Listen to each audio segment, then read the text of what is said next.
It's through the gap at point and away for four. That's through for four. Up to that short grandstand boundary. Despairing dive from Nick Knight.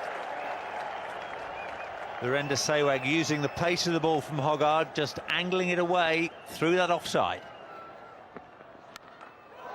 Lifted away into the onside, not properly timed, but it'll run away from Collingwood for four.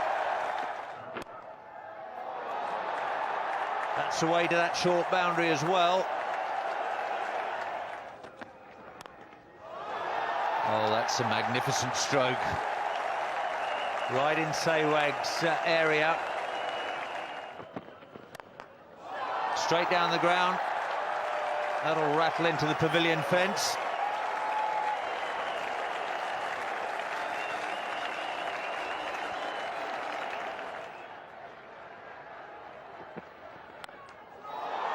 Lofted high into the next side.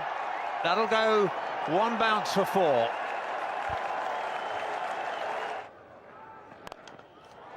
Oh, that's wonderful. Just given himself about a foot of room. Oh, what a good shot again.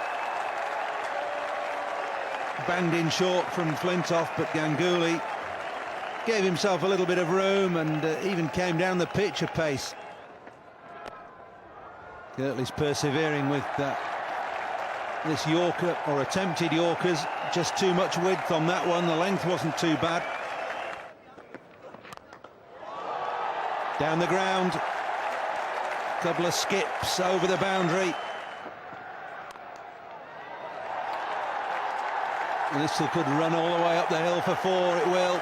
It's 50 for Sehwag. Brings it up with his 8-4. It perhaps wasn't as purely struck as the other seven, but it doesn't matter. That sent the Indian portion of this crowd into raptures with the field in, and expect plenty of that from Sehwag. He's launched him first ball over mid-on for six. Don't bother having a look, don't bother seeing how much it's turning, just hit him for six.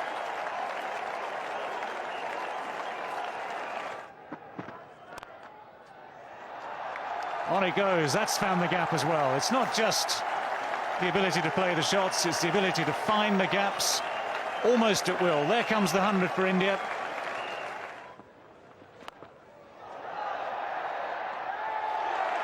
What a catch. What a superb catch. Well, suddenly things turn round yet again. Well, would you believe it?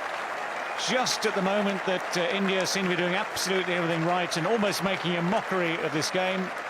It's one more shot from Sehwag and a brilliant catch.